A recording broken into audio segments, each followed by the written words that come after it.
అధికారంలోకి వస్తే కేటీఆర్ ఈపాటికే జైల్లో ఉండేటోడు. బీజేపీ జాతీయ ప్రధాన కార్యదర్శి ఎంపీ బండి సంజయ్ కాళేశ్వరంపై జ్యుడిషియల్ విచారణ మేడిగడ్డకే పరిమితమా?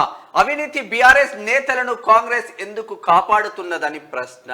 బండి సంజయ్ అన్నా, నువ్వు చేసిన వాక్యాలు కరెక్టే, మరి మంచినే ఉన్నాయి. కానీ ఇప్పుడు గతం నుంచి కేంద్రంలో అధికారం ఉన్నది మీరే కదా, మరి ఎందుకు తాత్సారం చేసిండ్రు అని ప్రజలు అడుగుతుండ్రు. చెప్పాలి, ఇక తప్పని పరిస్థితులు నువ్వు మాట్లాడుతున్నట్టున్నావు. కానీ మేము అధికారంలోకి వస్తే కేటీఆర్ ఈపాటికే జైల్లో ఉండేటోడు. బీజేపీ జాతీయ ప్రధాన కార్యదర్శి ఎంపీ బండి సంజయ్ కాళేశ్వరంపై జ్యుడిషియల్ విచారణ మేడిగడ్డకే పరిమితమా?